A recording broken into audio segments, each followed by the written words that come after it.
This is the Three Skeevers podcast. All right, episode 27 of the Three Skeevers podcast with Grim from Grimsforge Gaming and myself, Icy with Icyfire Gaming. How you doing, Grim? Hey, doing well. Oh, Jesus. That made me smile silently. So, today we have a pretty big, discussion or review we're going to do for the patch 7.0 that just released earlier this week. And we're not going to go over the whole thing, but just talk about a lot of the stuff that's been going on during the week with the whole procs on the PTS and some of the things that we're seeing that some of the changes that'll be for PvP, and we're going to go over some of the new sets that are coming for the Blackwood DLC. How would you like to start, Grim? Whatever you think is easiest. I guess we work our way right down the I mean, just as a side note, companions looks pretty cool. All the different things you can do and interactions with that. But what about? Do we want to start with new sets? I think we'll do new sets last, just Okay. because there's a whole bunch of that. So I'll start out with one of my favorites, the ability bar timers. So if you're using the action duration reminder add-on currently, which I think almost a lot, if you know about it, you're probably using it for the most part. They're making that, not that exactly, but they're taking that concept and making it a part of the game. So that'll be one less add-on that we have to use, which will be pretty cool. And I know one of our buddies, Papa, he was saying that I think he was watching Fang Rush's stream a couple weeks ago at this point, and he was saying that he's no longer using that add-on because he was suspecting that there might be some cause of input delay being caused by the add-on, and whether that's true or not. I did try it myself, removing it, but I want to say I felt an improvement during my play, but it's really hard to say. Yeah, I don't know. Talking about improvement or not improvement in performance, yesterday was pretty rough. Just it was so bad that biting jabs wasn't even working. So Yeah, yeah, and I I would like to believe it would just be caused by an add-on, so that just uninstalling it would fix everything. But we know that's not the case. So, but that's one less add-on we'll have to use, which would be really nice because I know less add-ons you have, your performance will improve. At least your FPS will. So it's a small victories. yeah, definitely the small victories. For the Imperial City, one of the things they're doing now is for the district bosses, for 3 of the district bosses, I think there's 7 or 8, but for 3 of them, they're adding monster sets now where you can get from these bosses. And I think that's going to be pretty awesome because I know me and you, Grim, we're always talking about how could we get more people to join us in the sewers, right? The sewers, the districts, whatever. And I think Zos is finally getting around that to where they're giving everyone else incentive to go to the Imperial City. And I think there's 8 bosses, and they're adding 3 monster sets to these bosses. So I can totally see down the line in the future where all 8 of those bosses will have monster sets unique to their mechanics. And I would like to believe that maybe a year from now they'll make Molag Bal down in the center in the sewers. They'll give him a monster helmet, which will give people way more incentive to come down to the sewers and try to get that monster helm during that boss fight. So I think if they do something like that, it'll definitely make for some interesting fights because those are just gonna be like 12 on 12 Zergs running around trying to kill each other, trying to just get that monster helm. So that'll be pretty neat. Yeah, it'll be way better than the drops right now. I know a lot of traffic goes down there with the chance to get the Soul Shriven skin, but it is such a rare drop. You literally have a better opportunity at getting the Soul Shriven skin if you just farm Telvar and convert it to gold and just buy the darn thing. So, like, I've only gotten the drop 7 times in 7 years, you know? So, 7 times.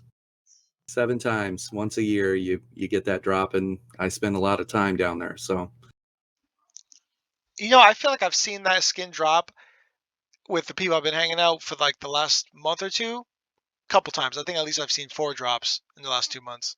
good, maybe they've increased the drop rate on it, so I don't Si- know.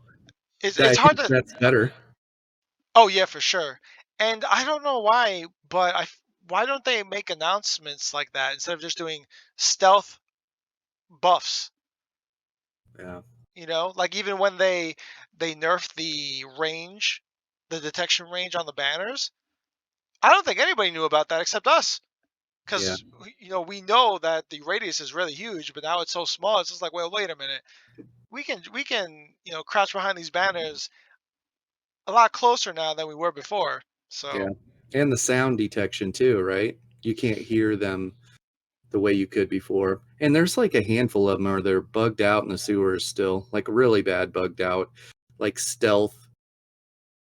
You look down a tunnel and it just looks clear, and you take 2 steps and the thing was standing there, but it was invisible. So just some really weird stuff going on right now. But they got rid of the audio, like the breathing or the, hum that lets you know that you're getting close to one. And it's harder to hear that now.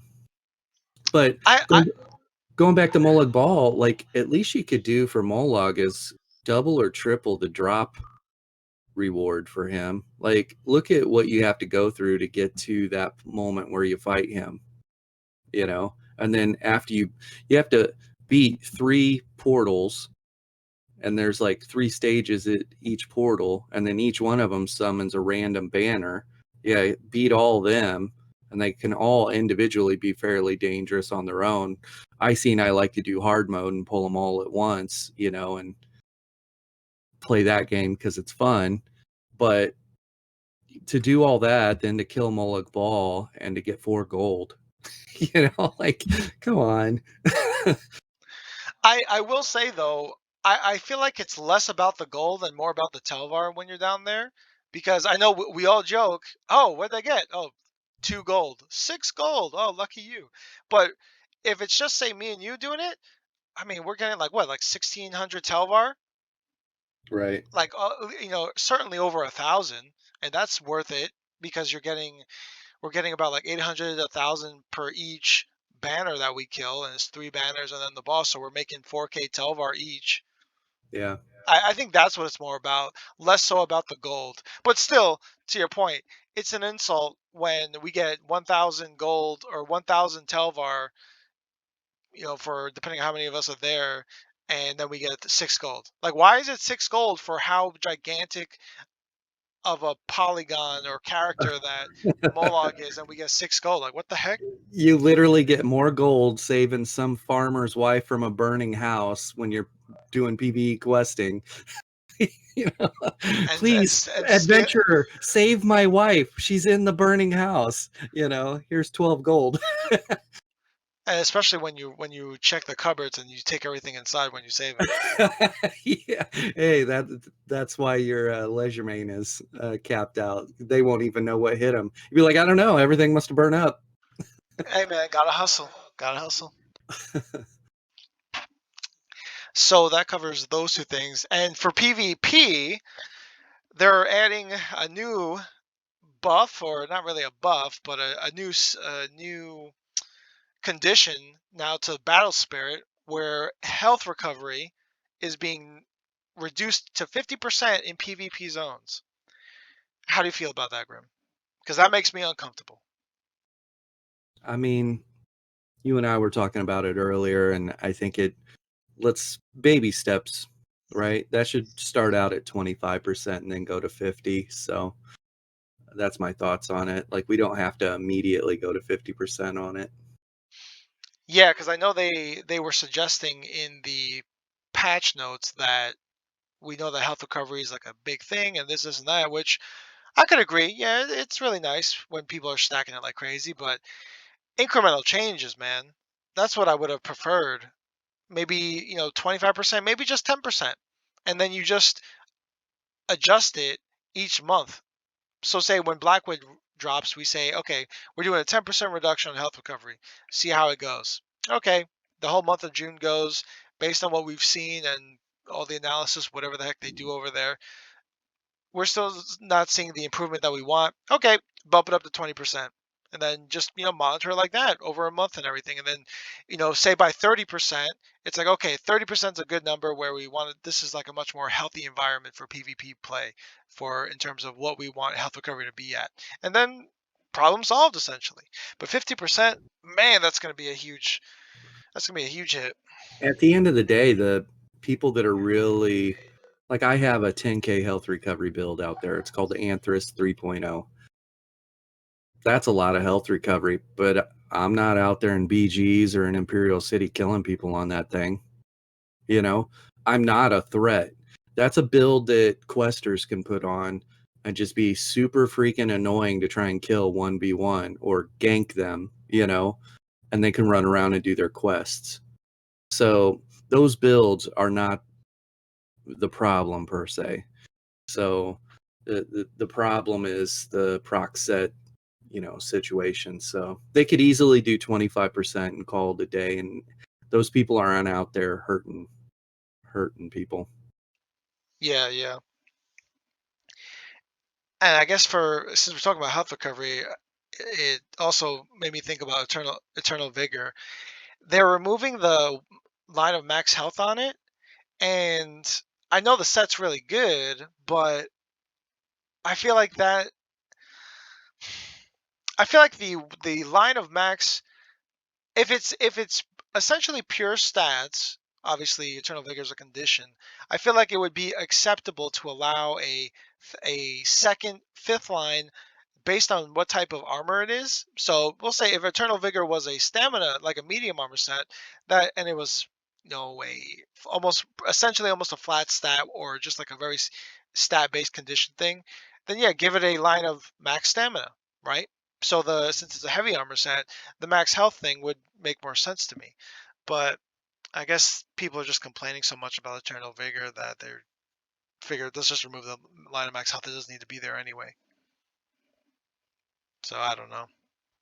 Yeah.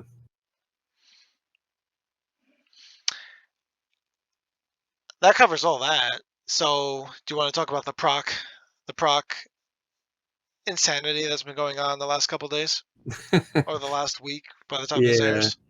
Yeah. Just a basic overview of it right now, and I think we'll know more in a week or so. But Brian Wheeler, I think on our last podcast we went through that, and basically the message is we hear you loud and clear. Proc sets are a problem.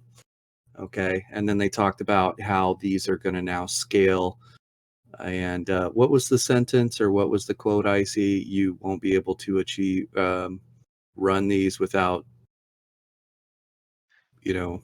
risking or wagering, or you have to give something up in order to run proc sets. And right now, week one, not true whatsoever. So it looks to me, Mad Shadow Man just did a video on this yesterday or the day before. And Is There No One Else just did a video on it today. And from what I can see as well, like if you're running 4,300, 4,500 weapon damage, which almost everybody is at this point. But if you're running 4,300, 4,500 weapon damage, you're able to achieve the same numbers proc set damage as right now. And most everybody's running 5, 6, 7 weapon damage right now. They could spike as high as 9 to 10K weapon damage, which means achieving 50% more damage or 100% more damage on proc sets is doable if they don't put a cap on it. You have an opportunity right now to. We're saying one thing and then we're doing another. That's what's happening right now. We're saying one thing, and then when you go to the PTS and you have your content creators testing this stuff, and they're like, whoa, whoa, whoa, there's a problem here. If nothing is done about that, that's a problem. Like it's like we'll be entering proc meta, apocalypse. They were calling it procopolypse or whatever the hell they were calling it before, but achieving a 50% increase to proc damage to 100% by running this weapon damage that you're running right now is possible through PTS. So that's really scary. It's very scary. So I don't know what the answer is. They need to add a cap, I think, is the answer. But what's your take on it?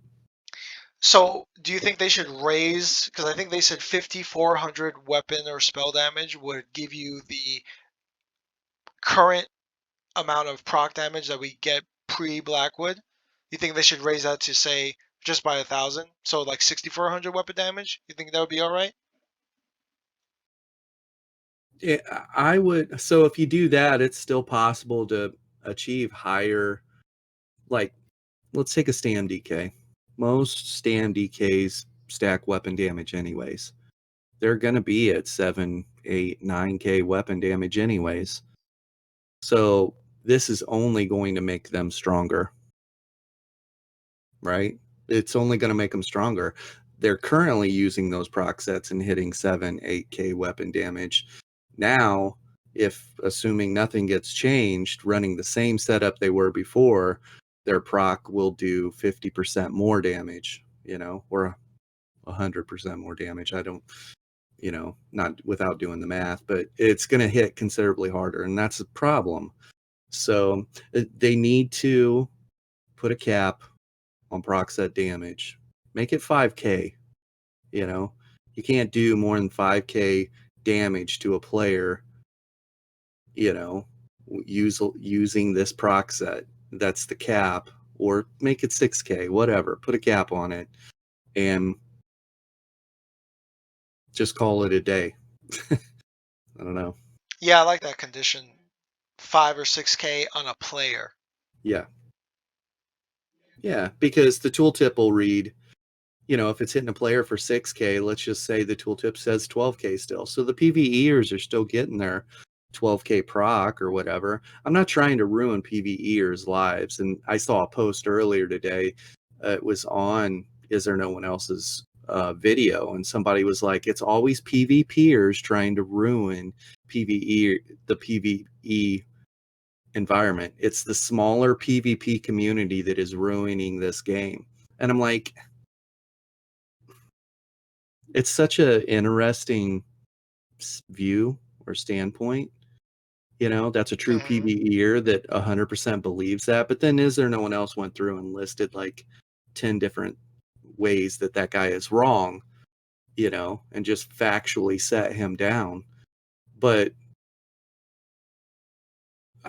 I think if PvEers think that, why you got to ruin our fun? All these nerfs, all these things happening. Like right now, the no proc whatever that's going on in Cyrodiil, that's not affecting PvEers, because if you zone into Cyrodiil, you are no longer a PvEer. You're a PvPer. You're in a PvP zone. You might want to try and quest in this area, but you're in a PvP zone, my guy. So I'm not trying to separate PvEers from PvPers, and I'm not trying to take these proc sets away from them, but something needs to be done with them when they enter the PvP realm. So Yeah. And even with that, because that PvEer, I understand where he's coming from in terms of, you got your favorite set, and for whatever reason, or not, well, not whatever reason, but because it's so overpowered in another type of content, it gets nerfed, which then affects me indirectly. And it's like, What did I do to deserve this? Why do I need to be affected by these changes? But then equally, I feel like whenever you bring up the idea of separating certain gear sets or just like kind of separating gear in general to like, okay, this only works in PvP or this doesn't work in PV, this works or doesn't work in PvP, people get upset.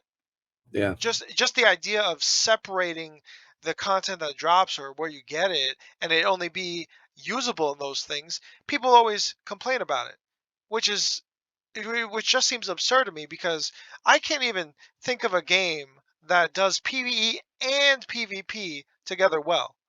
And Right. for me, I used to, because I used to play Destiny, that was a problem. That was one of the problems too. You have regular PvE content, guns that work well, but then they gotta get nerfed because it's too broken in PvP. And it's like, well, that kind of sucks. Why can't they just have two separate versions? Like Yeah. in PvP, it just does significantly less damage, or this, and that, and then Yeah. the PvE version stays normal. Like if you're Like, not going to add a cap damage to a player character to a player, if you're not going to add a cap to the damage from a proc set, then the same way you just nerfed health recovery through battle spirit passive, do that to proc sets. Now, I realize that'll probably create more work for someone because they're going to have to go through and separate, because currently they have conditional proc sets thrown in with damage and healing proc sets, right? So Eternal Vigor, Mechanical Acuity, Daedric Trickery, New Moon, these things are thrown in with the proc sets like Calorians and Vicious Death and the ones that are doing damage, the ones that are Crimson. So someone needs to go through and pull those out and put them in a separate category, right? Daedric Trickery should, if it's considered a proc set, maybe you should just say it's a conditionally based proc set, or it's a whatever based proc set. It's not a damage or healing proc set.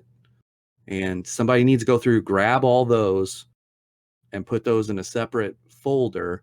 And then the ones that are damage and healing, those you could just simply control, put a minus 25% through battle spirit passive. Damage output on proc sets are lowered by 25%. Done. or 75%. Or 75, whatever. I mean, well, the same way we were talking about with health recovery, I don't know about going to 50%, maybe just 25, and then go from there. Incremental, If you wanted to cut it by 50%, some of them could afford it, especially the ones that have like a 28K tooltip, or what's the one that's got a 36K tooltip? Pestilent Host. But it's a conditional. It's got like Locust or something that travels to a target and does 36K bleed damage to them. Really? Yeah, it's Jesus. yeah. I just know Icy Conjurer does like 28, 29K or something like that. Yeah, we're gonna look this up real quick just to see. I don't even know that the tooltips are going. Well, see, this tooltip isn't even correct, but it says, okay, so the 2-piece is almost 1,500 physical pen. The 3-piece is max stam. The 4-piece is weapon damage. The 5-piece is another almost 1,500 pen. And then it says, whenever you kill an enemy afflicted with a poison effect, their corpse releases a writhing mass of fetcher flies, which seek out the nearest enemy within 12 meters, causing them to bleed for 31,200 damage. The bleed damage over 10 seconds. So it's 31,000. So that's going to be 15K bleed damage over 10 seconds. Ends up being a 1,500 extra dot pressure on them. It doesn't need to have a 31,000 tooltip. So I was just thinking, so how proc sets, or not proc sets, but all damage that we inflict on a player is reduced by 50% because of Battle Spirit. We Mhm. get that innate damage mitigation. They would have to, if they were just gonna add another 25% to that just for proc sets, then technically they're now doing, well, I guess if they want to add another 50% of that, so it would be a total of 75% reduction on any damage proc set. They'd have to actually kind of retool or come up with new programming on the back end so that all these certain sets that are considered all these sets that have a damage type of proc, or that proc damage, would be affected by this. Yeah. So I guess no matter how you look at it, someone on the back end of us got to do some work. Yeah. When you reconstruct a Ring of the Wild Hunt, you can always tell the reconstructed rings as opposed to the original, right? Because it's got that little stamp on it that says reconstructed, right? Yeah, yeah. So you add a stamp onto the proc set, the proc sets, or you add a stamp onto items that are Free that give free damage, yeah, that or are that do free damage. yeah, you add that stamp onto it, and that lets you know that through the Battle Spirit passive, this set actually is receiving a 20% reduction to damage output, or 10%, or whatever it is, you know, that but somebody's going to have to go through and separate all this stuff. I mean, they could even go as far as, say somebody gets their first piece of crimson, right? And they look at the tooltip and it says, okay, it'll do this, this, and that. And then there's a secondary, there's a there's a sentence right after the tooltip that says, in PvP, this set only does 25% of the damage. Yes. That would be it. Yeah. And it wouldn't be hard. How many sets are there in the game? Like 100? More than 100, right? And then how many of them fit this criteria that would require that on there, Yeah, it'd probably take less than an hour just to comb through all the sets and then just select which ones are considered that, that do free damage for you, and then just mark them down or whatever. Yeah, and it Just puts it identify them just and by then, putting that stamp on them, it places the throttle on them or whatever. yeah. Obviously, we're not programmers, but No, no, sounds way easier than it, right? oh yeah, it probably is though. Yeah. That was a joke. Yep. Yeah. I was just envisioning a piece of paper coming across my table, and I'm looking at Pestilent Host, and I just hit the stamp on it and say nerfed, and then just send it off. Done. It's that simple, right? Oh yeah. I wouldn't say I'm not picking on Pestilent Host. I wouldn't say that is the tooltip. I mean, throw this in there. Yes, this isn't one of the egregious or the terrible proc sets that is ruining PvPers' lives, though. Because it's conditional. Like a Stam DK could hit this no problem with their Noxious Breath and Venomous Claw. That person dies. They'll probably hit this condition and be able to do this. Now it requires within 12 meters someone to be there. And if a player character and two NPCs are there, there's a likelihood that it just goes to an NPC and not the player character. So it's this isn't a set that's breaking people, although those stats are super nice. We've got the equivalent of Pen on here of Spriggans. Actually, if you were to put Pestilent Host paired with Spriggans, there's your next build for you. It's a lot of Pen. And then put the new,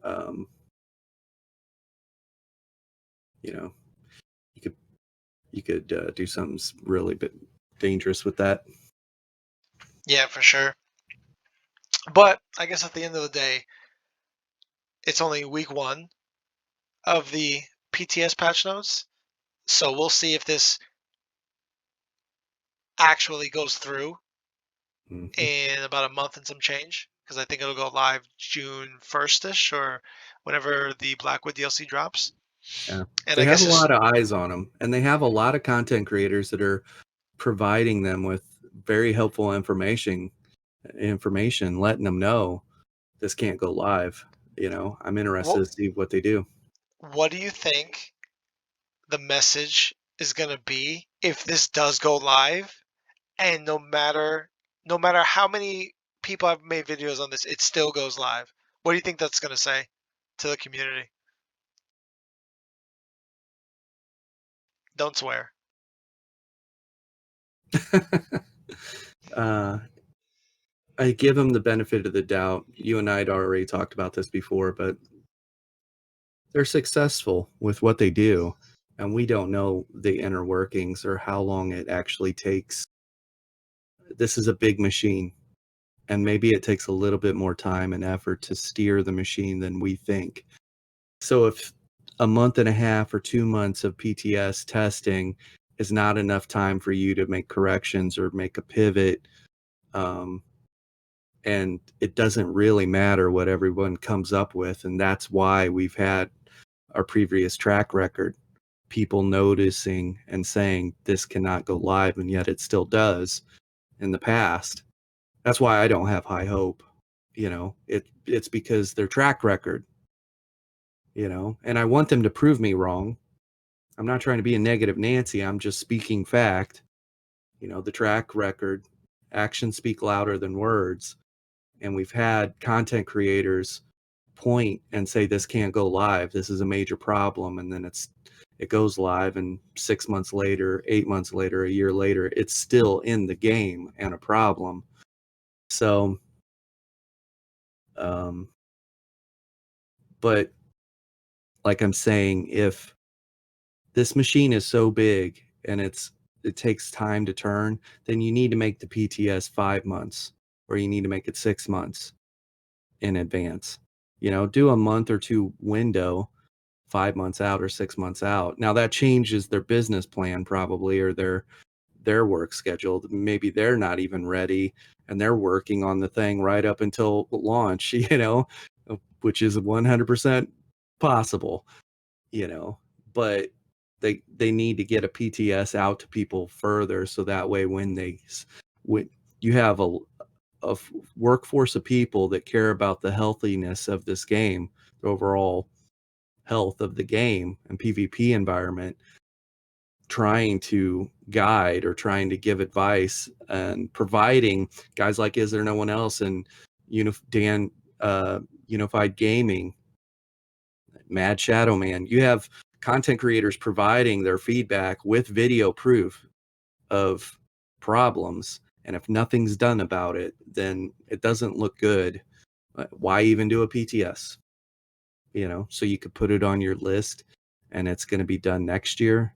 That's how far down, that's how far down the list it's going to be, because we got to, you know, make the shareholders happy and things like that. I don't know what the answer is. I don't know their business model or their inner workings or their timetables or any of that. But if that's just my thoughts on it, I don't think it's going to be good. It's not going to be good at all. Just especially to say one thing and then do the opposite. So when you mentioned business plan, I was thinking there's no reason why Blackwood can't drop and we still can work on this proc scalability, because Blackwood is one thing and adjusting procs is another thing. Because Absolutely. right now they just have it all bundled together. Yeah, So no, they there should could, be incremental every weekend if we had to. If they had yeah, to shut the servers off every weekend and do incremental, like this weekend is the Crimson nerf weekend, people, like, you're going to shut the game down for an hour, just to 2 hours, whatever, to address that every weekend, but we're knocking out problems. That's progress. That's progress. We need that fixer. We were talking about this, right? Who's the fixer? Who's the person that has the list in front of them of things that have just gone far too long and not been addressed, you know, and it's their job to make that happen. You know, like we were talking about the Templar. Why is the Templar's armor buff? They don't get it until level 40. If we're talking about a healthy environment, like for new players, every other class gets their armor buff fairly early, right? And let's say this person plays the game because they want to, even if it's a PvE environment, they're going to notice that they're, you know, getting hit hard on a Templar. They're going to notice it. So why is the Templar's armor buff so far down in there? And why can we not just bump that up the same way we moved Vigor up the assault line? You know, we were laughing about going to battlegrounds and, you know, just close your eyes and visualize this. We're standing on a flag, the flag's flipping, and you're standing side by side with some random dude, and he's at like 25% health and not healing, you know, and you look at him and you're like, are you going to heal up? And he looks at you and he says, no vigor. You know, he has no access to no class heal, and he doesn't have access to vigor. So all he could do is just stand there, you know, at 25% health. And you know, same thing with the Templars, you know, DK buffs up, you know, Warden buffs up, everybody buffs up. Templars stand there like, God, I hope they don't target me. I'm squishy. So I don't know. Just weird things like that. They need a fixer. Who's the fixer? I would nominate you, Grim. Yeah. What you need to get someone like Is There No One Else or Dan, you know, Unified Gaming. You need to. That was something we were talking about too. I know that they have class reps, and I'd love to know more about that. So if you guys know a lot about class reps, or you have a link to that program, it would be awesome if you'd link that in the descriptions below for us. But it's my understanding they have people that represent a class and they know that class inside and out. And a basic understanding that I have right now, based off of feedback from multiple sources, is it doesn't even really matter what the class reps have to say, because nothing's really ever done based off of their feedback. So that's kind of a problem if that's the case. And I don't know, but when it comes from multiple sources, there's got to be some validity to it. You know, it's got to be a thing. So I don't know, but I think whoever's focused on the long-term healthy PvP health of the game, they need to be somebody that can play any class, any play style, both magicka and stamina, and they're not trying to buff any specific class. You know, their job is to bring everyone up. The high tide raises all ships is a saying that I like a lot, and a lot of people will say, like, if I were to ask you, Icy, who is the most dangerous PvP class right now? Super bursty, super mobile. Who's the most dangerous class? I guess. I mean, I guess right now the Warden, right? Warden's dangerous. I'd say Sorcerer. A lot of people will say Sorcerer. They'll say nerf Sorcerer, right? That's the thing. Well, a lot of people say nerf Warden too, and it looks like it's happening, but it is happening. But a lot of people say nerf Sorcerer. Well, the thing about it is if you have to talk about a class and them being able to perform their job and kill people and survive, sorcerers are great at that. Very mobile, have shield stack, and can line up their burst and be very dangerous in PvP. And they're good in PvE as well. So sorcerers are the bar. I don't think you nerf the bar. You don't bring them down to everyone else. What you do is you leave them right where they're at, and you figure out why it is that they are what they are, and then get all the other classes up to them. What do we need to do to bring Warden up to make it as dangerous stamina and as dangerous magicka as a Magsork or a Stamsork or whatever? Magsork is the, you know, what do we have to do to Magcrow? What do we have to do to Mag DK to make a Mag DK as dangerous or as bursty or as whatever as a sorcerer. And I know that you want to protect your class identity and, no, don't do that. Some people should be better at some things than others and whatever. Well, that's called imbalance. That's called imbalance. That's not balance. That's not, if you maintain that mindset, you will always say sorcerers are broken. Sorcerers are OP. Bring everybody else up, give them abilities, class, and Warden's thing is animals and kind of like this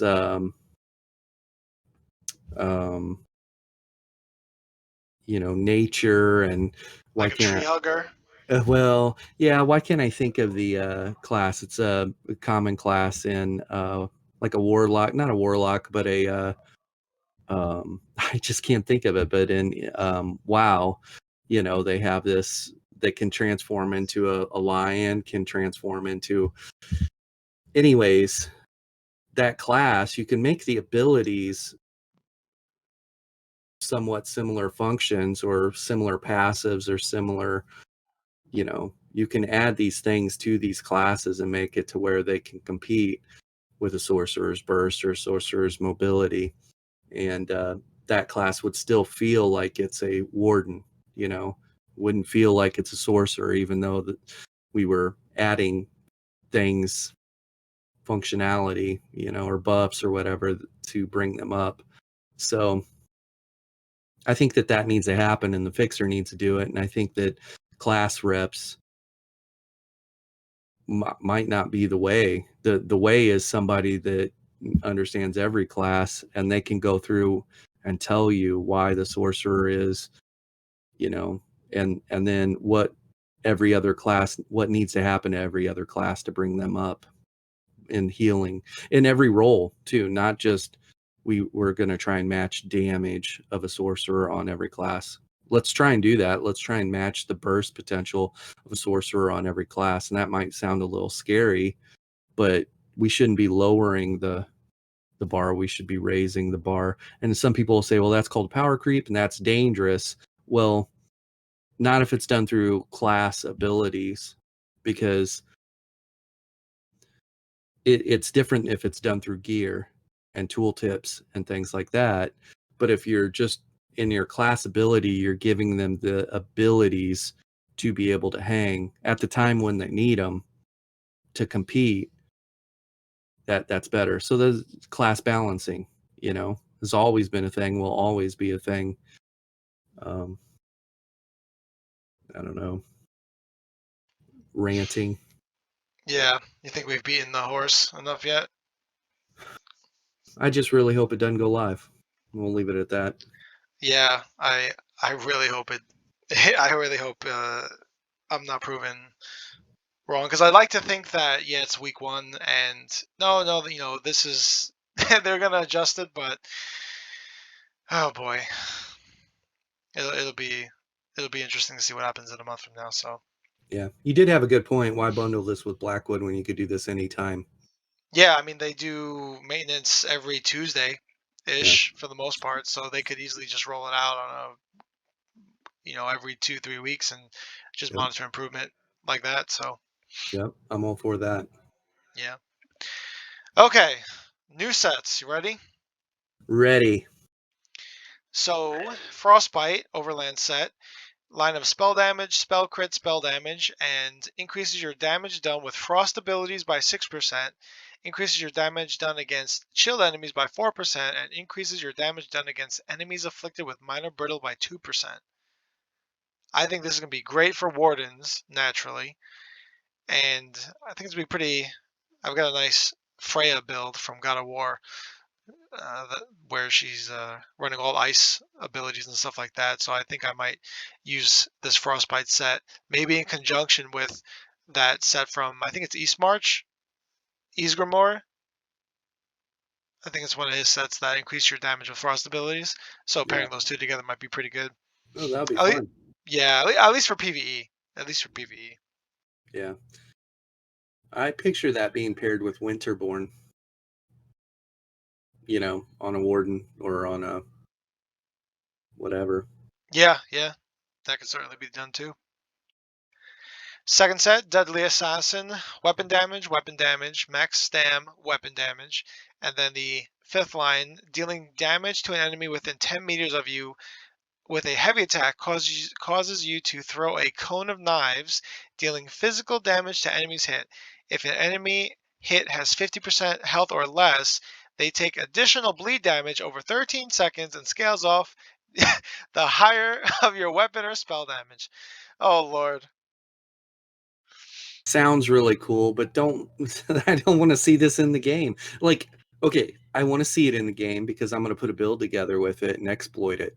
Like, like it's just it needs to scale off of max stamina, not weapon damage, especially when you got your 2-piece, your 3-piece, your 5-piece are all weapon damage. What's the tooltip on that going to read? You know, come on. Yeah. I think a lot of the sets, when these DLC content drops, they try to incorporate a theme for the mobs and stuff, and then they're like, oh, you know what, this will be a, kind of like Castlethorn with the final boss and all that crimson that's going off everywhere. Oh, that'd be cool to put it on a set and then just kind of give it arbitrary numbers that they think are safe, and then who knows what the consequences are going to be in PvE or PvP, and here's what we're dealing with now. So yeah, really cool effect. I mean, I haven't even seen it yet, but just reading it, I mean, I bet it'll look super cool. yeah, for sure. The third set, heavy armor, max magicka, max health, max stamina. When an enemy you have recently damaged dies, gain 10 ultimate and increase your health recovery by 1100 for 10 seconds, and this can occur once every 10 seconds. So that kind of sounds like it could be paired with Deadwater's Guile. Yeah. Or even Heemjaws. Yeah. That'd be kind of neat. I mean, you put this on a DK, a Stam DK paired with Champion of the Hist, infused weapon damage. That's gonna be scary. Yeah. Especially like down in the sewers and stuff, killing those trash mobs while you're in a fight with somebody. Get a nice little, gain some ultimate, of course, but then also get a nice 1,000 recovery boost, which I guess is going to be 500 if those changes go live. Yeah. For crafted sets, they got the Hist Whisperer, health recovery, stamina recovery, magical recovery, and then dealing damage with a light or medium attack heals you for 300 health and restores 300 stamina and magicka. Dealing damage with a fully charged heavy attack basically just doubles all those values, so 600. Seems Yeah. okay. Seems all right. You put that on a werewolf and pair it with a damage set, and you're gonna have a werewolf that has almost unlimited sustain. Oh, yeah. Yeah, that would be really nice, actually. Mm-hmm. I'd be on Frostfangs. I'd be able to come off of the Torque of Tonal Constancy, run that set with another mythic item, and pair it with a damage set, and we're going to be trouble. Yeah. Oh, so if you run this, you could run this set and just ignore. You wouldn't have to even build. You could just go weapon damage because your sustain will just naturally come with your light attacks and stuff. Yeah. Huh. pair that with the Deadlands Assassin set. All that weapon damage, and you do the crazy knife attack as a werewolf. Oh, Jesus Christ. Gotta love Zos. Heartland Conqueror. Weapon and spell damage. Max magicka, max stamina. Increase the effectiveness of your weapon traits by 100%. This does not affect ornate or intricate traits. Yeah. So I actually would pair that last set with this set. And I would have a little bit less weapon damage than what you could run on other sets. But imagine running a maul as your weapon trait, and you got 3,300 pen, Well, now you got 6,600 pen. I mean, forget that. Dude, I'm thinking about putting this on my healers, man, with powered. So you go from 9% healing done to 18% healing done? That Yeah. sounds freaking awesome, dude. Yeah, this would be good on that too. I mean, just think about any of them, right? Like, what about if you did infused with Torix Pact and this? Yeah. That'd be kind of nutty, I think. Or some combination like that. Weird. Very weird. Diamond's Victory, the last craftable set. Weapon and spell damage, crit chance, weapon and spell damage. Dealing direct melee damage grants you range supremacy for 5 seconds, adding 400 weapon and spell damage to your damage over time and ranged attacks. Dealing direct range damage grants you melee supremacy for 5 seconds, adding 400 weapon and spell to your melee attacks. This set is currently going through some design tweaks that will be implemented in a future PTS patch. So that's interesting. Imagine a stamina Nightblade and their relentless focus or their spectral bow or whatever, their stamina morph bow is ranged, but they're melee. So you could jump in dealing direct melee damage and it would grant you range supremacy, increasing the bow damage by 437 weapon damage. You know, or if you're a ranged guy, you're a bow sniper and you're out there plucking away and you have an extra whatever weapon damage for melee, and then you just hit them with an end cap. Yeah. Would be pretty interesting. All right, we're going to skip over the trial stuff because we don't do those. Mythics. I think everybody likes this one. The Gaze of Sithis. It's a heavy helmet. It gives you a line of 5,000 max health, 500 health recovery, 10,000 armor, and reduces your block mitigation to 0. So you can block, but your block doesn't do anything. Yeah.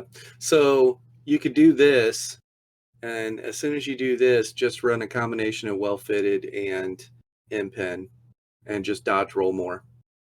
Don't block cast anything, just dodge roll. Yeah, I know Papa was saying that he would almost definitely run this on his Nightblade because he doesn't block on his Nightblade ever. So this set would be perfect for him. Or this Mythic. Yeah, it's interesting. I mean, this is dangerous on a werewolf. Yeah, werewolves don't block. Werewolves don't block. They can go ham. And actually, that 10,000 armor nerf they got, well, here it is. Here it is. We're Here going it to give is it back back. to you. Yeah. So you can't wear Mighty Chudan anymore, but we're going to give you 10K armor right here on Gaze of Sithis. And there you go. Well, so how about this? So those two sets we mentioned earlier, right? Mm-hmm. That knife one, the Hist Whisperer for the light attack, heavy armor recoveries, and then throw this on there, and then just go all infused weapon damage on your jewelry. What the heck's going on, dude? Oh Lord, I love this game. Yeah. Next one, Harpooner's Wading Kilt. Wadding Kilt. Waiting, I guess. Wading, yeah. Yeah. It's a medium leg mythic. Dealing direct damage grants you a stack of Hunter's Focus for 1 minute, up to 10 stacks max. You can only gain 1 stack of Hunter's Focus per second.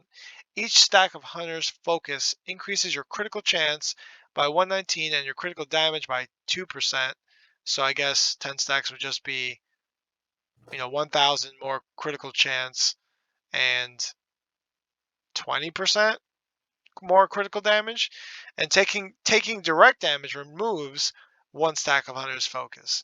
Removing, if you take off the Mythic, it'll just remove all your stacks. That sounds kind of fun on a bow ganker. Yeah, like a bow person, yeah. Yeah. Oh yeah, because as long as you just have it on, you're gaining those stacks. And Yeah, then when you take damage, then you start losing stacks. and if you're taking damage, you're doing it wrong on a bow ganker. So Yeah, actually, that would be. That could. You think you'd run that on professional? yeah, I probably would. Yeah, because that's gonna be a lot of crit damage coming in. Next one is a Mythic Ring, Death Dealer's Feat. I think that's how you pronounce that. Gain a persistent stack of escalating feet every 2 seconds you are in combat, up to 10 stacks max. Each stack of escalating feet increases your max stamina, health, and magicka by 150. You lose a stack of escalating feet every 4 seconds you are out of combat. So it looks like you're just getting just for 1,000 max stats. Yeah, 1,500 stats, max stats, Yeah, 1,500 across the board for as long max. as you're staying in combat. Yeah, so in Cyrodiil, you're always in combat, so this wouldn't be a bad idea.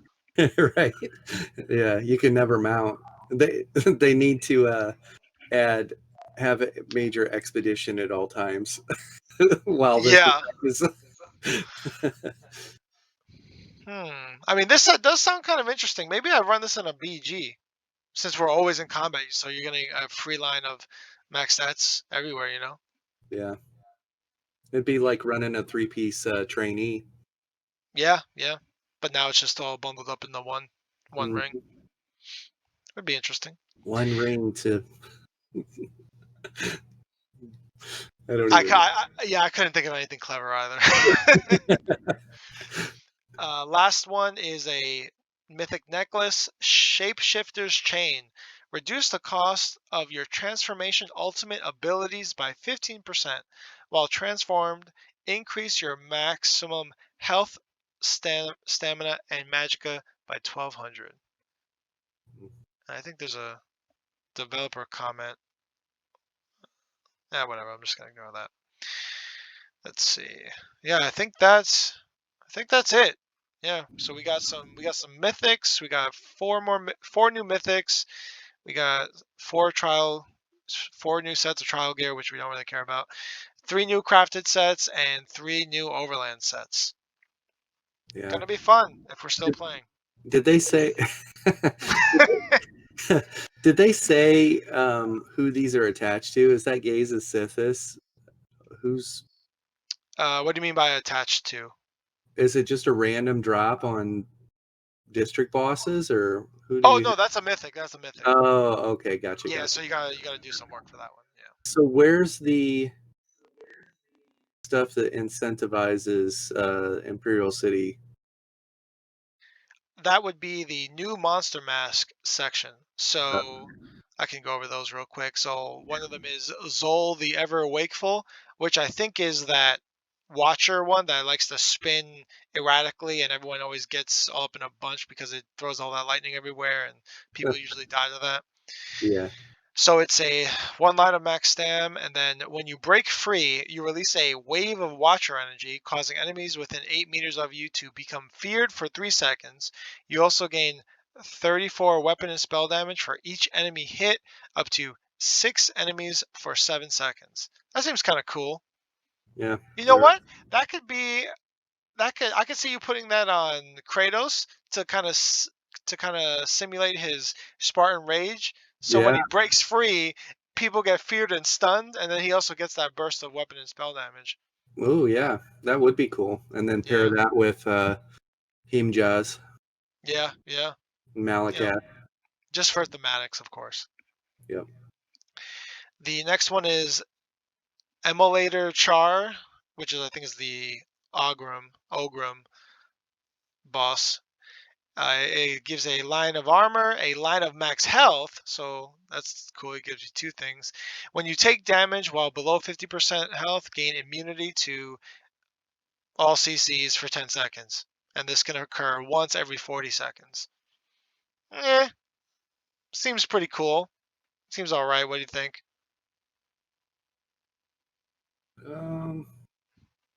Yeah, Gain that, immunity to CCs. for If you 10 seconds, imagine that. It's going to be hard to put that person away. Yeah. You'll burst on them, they'll counter it. they'll be able to counter it. They got 10 seconds of CC immunity. They're back in the fight. You know, then 40 seconds can come and go very quickly in a fight. Ooh, you know what? What if? So I guess you think this artificially extends your immunity window or that immunity buff window, whatever you want to call it, and then you could kind of pair that with the one in the CP tree that actually extends your immunity duration. That, and you could also run the CP line that you take 10% damage reduction while under CC immunity. Yeah, the Juggernaut one. Yeah. Hmm. Yeah, it might be worth looking into because then if that's the case, you're going to be immune to CCs for about 12 seconds. Hmm. And then this isn't even including you popping an immobilization potion. And there's 20 seconds. Fight So should be over. yeah, 20 seconds where you cannot be CC'd with for anything for the most part. And then even at that point, 20 seconds, well, it's only you just got to hang in for 20 more seconds and then your your monster helm will be ready to go off again. Yeah. If you're below 50%, of course. Yeah. Might be So a problem. yeah, but it doesn't say it cleanses you. So you have to be under 50%, but if you're stunned, but you're above 50 and then you get below 50 while you're still stunned and for whatever reason you don't break free, then I think you would get the immunity after you break free in that case. Yeah.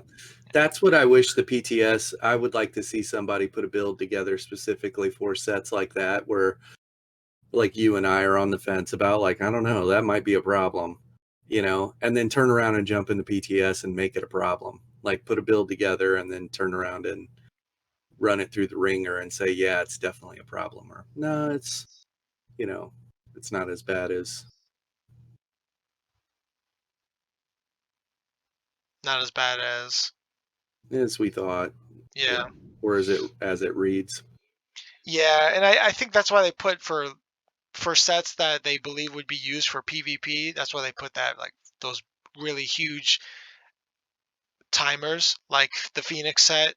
It gives Mhm. you a huge damage shield, but it only can work once every minute. You got Stendars, which cleanses everything on you, but once every 30 seconds. Yeah, because I think those sets are kind of made, or you can kind of tell when sets are, I think, are made for PvP when they put those really long timers on it. Mhm. Yeah. The next, or the last one, is Galach the Destroyer, which I think is the Flesh Atronach boss. It gives a line of max health, and then while in combat, each second you stand still grants you a stack of Flesh Fortress, up to 10 stacks. Each stack increases your armor by 380, so you get almost 4,000, and your crit resistance by 38, which would just be almost 400. Each second you move removes a stack of Flesh Fortress. Exiting combat removes all stacks. Using charge and teleport abilities do not remove stacks of Flesh Fortress. Hmm. So I feel like for PvE, this would be kind of cool because you can kind of just stay in one spot, pull all the mobs to you, and then just kind of tank the boss without moving too much. But the crit resistance is wasted there. And in PvP, I very rarely do I find myself just stuck in one spot. Yeah. I think you pair that with a Harbinger build. Yeah, yeah, where you're just kind of hunkering down, and everyone's just banging on you the whole time, and you're just getting stronger and stronger and tankier. Hmm. Yeah, because once at max at 10 stacks, you're basically gonna have minor resolve Yeah. off the books, so that'll be cool, and 400 more crit resistance. Yeah, that would pair nicely with Harbinger. Heard it here first. Yeah, and we already come up with the werewolf meta too, so we'll be seeing that out there. Yeah. Werewolf meta is gonna be all the new all the new stuff there. Okay, so I think that's basically everything that we wanted to talk about. There's obviously way more stuff that they put in the patch notes, but for the stuff that we wanted to talk about, that's going to be it for the most part. Any final words, Grim, before this stuff gets released? And yeah, we're going to just keep playing anyway. Yeah, just whine and cry about it. I tell you, if this goes live, though, I'm Going to have some words. well that, but off air to myself, as I log in. But Yeah. but it's probably time. I had somebody that said some things on my channel today, and I kind of I like running off meta builds and making them work and doing battlegrounds and PvP in an off meta type way. But if the community is saying, hey, this can't go live, this is going to be extremely broken, I'm just going to have to embrace that and start turning out some really, really extremely broken stuff. And that's just going to have to be the way it is. I hate that. I wish it didn't work that way. I wish we could say, hey, don't let this go live. This is going to be a big problem. And then it's, stopped right there, and they're like, okay, we need to make some changes. Thanks for the feedback. But yeah. As you like to say, Grim, it's going to be fun. It's going to be fun. Yeah. And just a reminder, because I like to do a shameless plug, we do have an audio version of the podcast on Anchor, which you can find in the description below. So feel free to listen to that if you feel so inclined to not run YouTube in the background. Yeah. And I would like to thank Dots Gaming, too, for waiting patiently because of you're in my schedule. We moved him, and so we're recording with him next week. And so next week's podcast, we don't normally like to do that, but just to let everybody know, Dots Gaming is lined up for next week. And I'm very appreciative of him being so flexible with moving. yeah. And with that said, we'll catch you guys on the next one. See ya. See ya. You're going to say bye-bye, Argonians. Bye bye, Rogonian.